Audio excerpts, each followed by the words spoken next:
Pessoal, uma questão importante envolvendo estruturas de offshore e pessoas físicas que mantêm parte do patrimônio no exterior investido nessas offshores é a questão do custo de aquisição em reais no Brasil e do dólar médio que se carrega no offshore.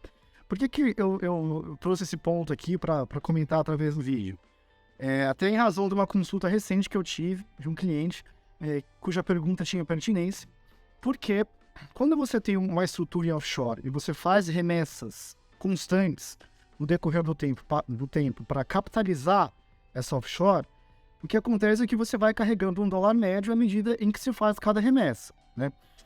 Ou seja, a sua declaração de imposto de renda no Brasil, ela tem lá um custo na relação de bens e direitos em reais, que ele vai acabar sendo a soma dos valores remetidos, mas em cada momento havia uma cotação do dólar para aquela remessa.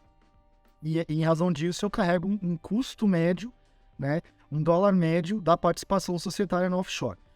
O que acontece? E muitas pessoas só se deparam com esse ponto quando surge a intenção de trazer parte do dinheiro de volta.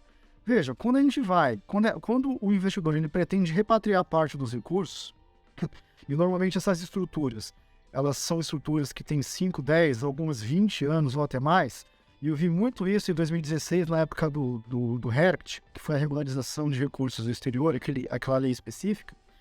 O que acontece é que as pessoas carregam, nessas estruturas mais antigas, um dólar médio baixo, frente à cotação atual. Então, existe aí a intenção de trazer parte do dinheiro de volta. O que vai acontecer é que, por exemplo, vai ser feita uma redução de capital, né, o retorno no investimento.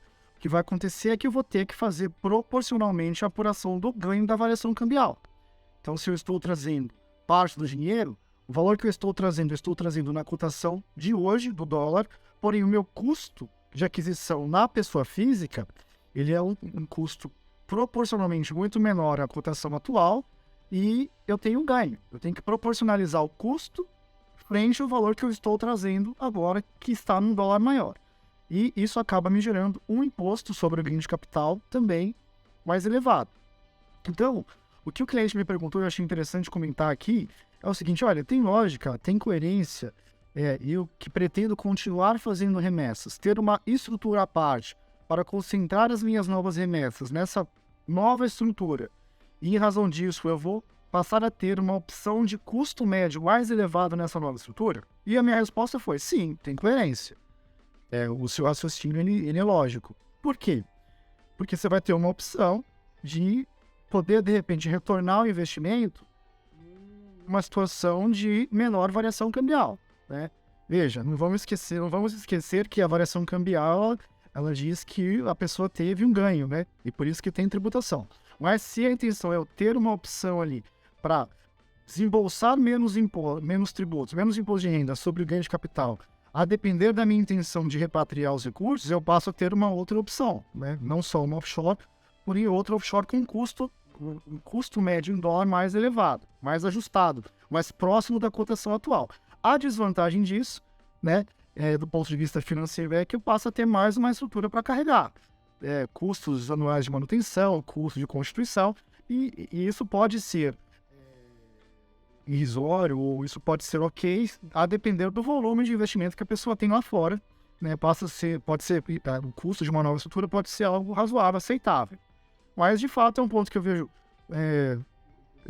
que é muito comentado, né? Até as casas de investimento, pessoas que atuam com isso, normalmente, eles não tocam nesse ponto quando vão assessorar os clientes. Eu achei que a pergunta era interessante e quis compartilhar com todos aqui. Fico à disposição para eventuais dúvidas relacionadas ao assunto ou demais questões de offshore. Os contatos estão aqui no vídeo e a gente fica inteira à disposição para tratar esse tema ou outros relacionados, tá? Eu sou o Alexandre do Fagundes Palharo. Um abraço a todos, obrigado.